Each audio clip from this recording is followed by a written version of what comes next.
Jusqu'à 9 h, Good Morning Business.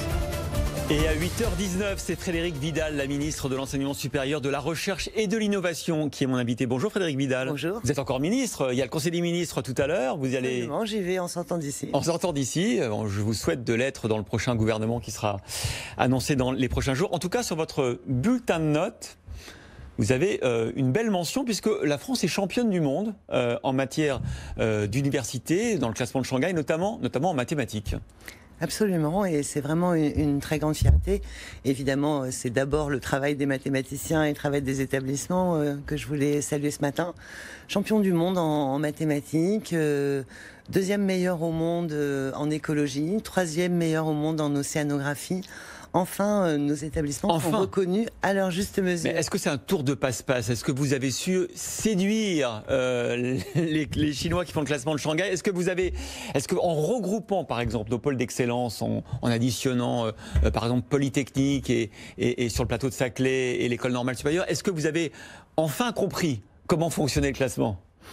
Alors tout le monde savait très bien comment fonctionnait le classement, mais les outils qui étaient mis à disposition des établissements étaient trop rigides pour qu'ils puissent s'en saisir. Donc en 2018, nous avons décidé de leur dire: construisez votre projet, construisez votre façon de rayonner à l'international et on dessinera la boîte qui va bien autour.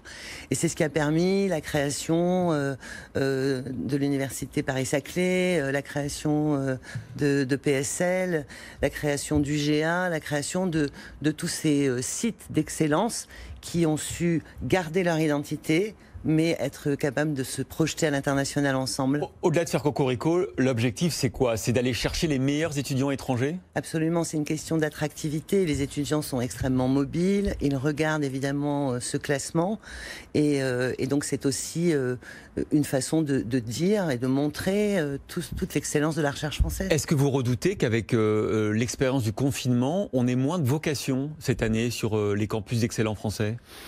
Alors, le nombre de demandes a été strictement identique, c'est-à-dire que les étudiants veulent toujours venir sur nos campus, partout en France. Ce qui est difficile et ce qu'il faut anticiper, c'est les conditions sanitaires à la rentrée. Et donc c'est pour ça que les établissements aussi se préparent, y compris à pouvoir démarrer les formations à distance, si les étudiants doivent prendre quelques semaines ou quelques mois de plus pour venir physiquement étudier dans leurs locaux. Donc c'est-à-dire qu'on sera prêt, en matière de technologie, à assurer l'enseignement à distance si certains étudiants étrangers ne peuvent pas arriver chez nous? Oui, on a mis 30 millions d'euros pour que les universités et les établissements se préparent. Et puis dans le même temps, on travaille à l'international pour mettre en place ce qu'on appelle des campus connectés internationaux, des lieux où les étudiants peuvent se rendre et où ils sont sûrs d'avoir à la fois le matériel informatique, la connexion nécessaire pour suivre les enseignements. Alors ça, c'est les bonnes nouvelles, mais il y a aussi des mauvaises nouvelles. Le président de la République, ce matin, dans la presse quotidienne régionale, qui dit « Les jeunes seront les premières victimes de la crise ». C'est un constat sans doute assez objectif, c'est-à-dire qu'on a cette génération de 700 à 800 000 étudiants ou baccalauréats, je ne sais pas, qui vont arriver sur le marché du travail et qui auront beaucoup plus de mal que les autres générations à trouver du travail. Le président le reconnaît. Qu'est-ce qu'il faut faire? Est-ce qu'il faut les soutenir? Est-ce qu'il faut un plan jeune? Alors nous sommes en train d'y travailler et c'est évidemment très très interministériel puisque on essaye de prendre la question sur toute la durée. On a des jeunes qui ont décroché notamment au niveau de la seconde et donc il faut évidemment aller les récupérer et trouver des solutions. On a la poursuite dans l'enseignement supérieur après le baccalauréat où là aussi on augmente le nombre de places pour que ceux qui hésiter entre aller chercher de l'emploi ou faire des études puissent trouver de la place dans les établissements d'enseignement supérieur. On travaille à tous les niveaux, à la fois avec Gabriel Attal, avec Muriel Pénicaud, la question de l'apprentissage. Enfin voilà, c'est éminemment interministériel. Est-ce qu'il faut aussi parler gros sous? Est-ce qu'il faut parler argent? Il y a ce débat entre Bercy et certains ministres, dont vous, sur l'argent qu'il faut mettre sur la table. On parle d'un plan qui pourrait aller jusqu'à 8 milliards d'euros. Est-ce que vous pensez que l'État doit mettre autant d'argent pour soutenir sa jeunesse aujourd'hui? Moi, je pense que évidemment, nous devons soutenir notre jeunesse et il faut en fait trouver les outils qui vont être efficaces et qui vont permettre de le faire. Parfois, ça passera effectivement par de l'investissement et par des aides financières. D'autres fois, ça passera simplement par des solutions, le soutien à l'entrepreneuriat, par exemple. L'exonération de charges, vous êtes pour ? Ça fait partie des choses qui sont en discussion et qui sont sur la table. On va chercher les choses les plus efficaces, mais aucun jeune ne restera sans solution. C'est vraiment la commande que le président nous a passée. Alors vos jeunes à vous, si je puis dire, votre domaine d'expertise, c'est surtout les diplômés, l'enseignement supérieur. Ceux-là aussi risquent de se retrouver sur le carreau. Alors on a longtemps parlé des NEET, Not in Education, Employment or Training. C'était plutôt des marginaux en général, mais peut-être qu'on va créer des néo-NEET, c'est-à-dire des diplômés, bien diplômés, qui ne trouveront pas de travail à la sortie. C'est leur crainte aujourd'hui, avant les vacances d'été. Qu'est-ce qu'on peut leur dire ? Alors là encore, ça fait partie des sujets qu'on est en train de travailler. Donc évidemment, il faut soutenir leur entrée dans l'emploi. Mais comment ? Et ça, c'est Muriel Pénicaud qui va faire des propositions. En exonérant par exemple les entreprises de charge. Ça fait partie des sujets qui sont sur la table. Arbitrer encore. Ça sera le nouveau gouvernement qui va l'arbitrer. Voilà. On a aussi, et on le sait, la capacité d'avoir une année supplémentaire de formation pour avoir des compétences différentes. Est-ce que vous invitez les étudiants à faire une année de plus, vu le contexte économique, à se dire qu'il faut mieux être dans la génération 2021 que dans la génération 2020 ? Il ne faut pas repousser le problème à la génération 2021. Il faut simplement trouver une diversité de solutions qui permettent que chacun trouve sa place. Mais on y travaille vraiment et je suis convaincue qu'on trouvera effectivement une solution pour chacun. Et pour les étudiants spécifiquement, qu'est-ce que vous avez proposé, vous, au Premier ministre ? Alors pour les étudiants spécifiquement, il y a eu plusieurs choses qui ont été proposées. D'abord, effectivement, des 6e années ou des 4e années qui permettent d'avoir des compétences supplémentaires.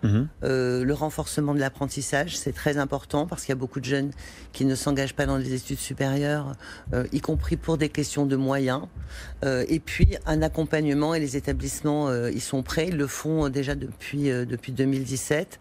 On commence à en voir les résultats, avec de meilleurs résultats, moins d'abandon, moins de décrochage. Il faut vraiment continuer là-dessus. Alors la loi de programmation pluriannuelle de la recherche doit être présentée au Conseil des ministres normalement mercredi prochain. Je ne sais pas si c'est vous qui la porterez. En tout cas, 25 milliards d'euros d'investissement sur 10 ans. Voici ce que dit le CESE, le Conseil économique, social et environnemental. Cette programmation n'est pas à la hauteur des défis considérables auxquels notre pays doit faire face. Le CESE vous n'êtes pas à la hauteur des défis en matière de recherche pour la France ? Alors moi, ce que je réponds au CESE, c'est que si on attend de mettre tout l'argent qui est nécessaire dans la recherche, on ne commencera jamais. L'important, c'est de prendre le chemin.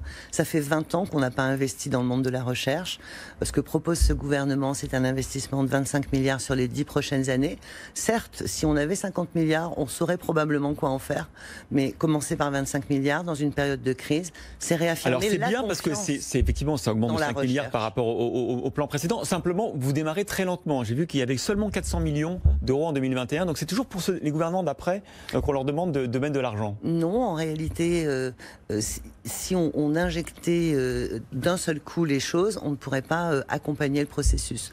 Donc c'est une répartition de ces 25 milliards à hauteur de entre 400 et 500 millions d'euros par an sur les 10 prochaines années, ce qui au total fera 25 milliards d'investissements et permettra de passer de 15 milliards actuellement à 20 milliards dans 10 ans. Les entreprises, elles se posent des questions aujourd'hui sur leur budget de R&D. Beaucoup ont décidé de supprimer, on a entendu des annonces assez colossales dans l'aéronautique automobile, de supprimer leur budget d'investissement parce que, évidemment, la période est beaucoup plus difficile. Là aussi, il y a vraiment quelque chose à faire en termes de maintien des compétences. Bah oui. Et ça fait aussi partie des... Là, vous voyez tous ces budgets d'investissement être rayés d'un trait de plume. Bien sûr, ça fait partie des choses qui ont été aussi proposées par le ministère dans le cadre du plan de relance.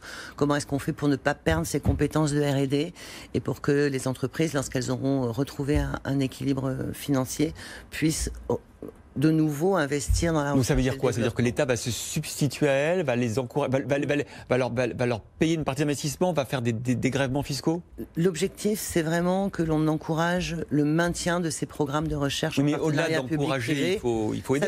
Ça veut dire qu'il faut qu'on regarde si effectivement on peut se mettre dans la même configuration que les prêts d'emploi, si on peut effectivement garder les ingénieurs qui actuellement sont payés par ces sociétés dans des laboratoires mixtes, de manière à ne pas perdre ses compétences. Bruno Le Maire, vous en avez parlé de ça. Ça a avancé ou pas, cette possibilité de prendre temporairement des ingénieurs, de les mettre dans des labos et après de les remettre dans l'entreprise. Ça fait partie de toutes les propositions qui ont été faites par mon ministère et qui sont en arbitrage pour le plan de relance qui sera annoncé par le président de la République. Ça sera dans le plan de relance. C'est intéressant en fait de se détacher des ingénieurs temporairement et les récupérer dans 2 ans quand ça ira mieux.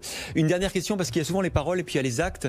J'ai vu qu'en médecine, les étudiants de médecine de première année, le numerus clausus pour cette année avait quasiment identique à celui de l'an dernier, alors qu'on a connu une crise sanitaire sans précédent. J'ai même vu qu'à Paris, le numerus clausus avait baissé. Comment c'est possible? Oui, il n'a pas baissé à Paris, il a baissé dans une des universités parisiennes.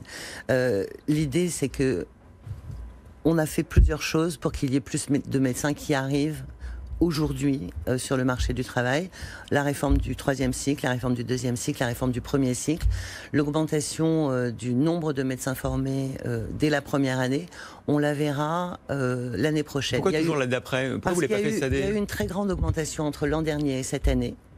Et ce qu'il nous faut faire maintenant, c'est accompagner tous ceux qui, au final, n'ont pas ces concours. Et donc, ça veut dire qu'on a augmenté ce volume à la fois de primants et de redoublants.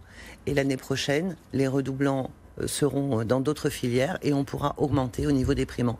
Une très grosse augmentation entre 18 et 19, une stabilisation entre 19 et 20 et une nouvelle augmentation entre 20 et 21. C'était peut-être l'année où il fallait augmenter beaucoup, vu le pénurie de médecins. Vous savez, les médecins, ils sont formés en 14 ans. Donc j'ai préféré travailler avec mon collègue sur le 3e cycle, de manière à avoir plus de médecins formés déjà, qui arrivent dans les prochains mois et les prochaines années. Merci. Dans 14 ans.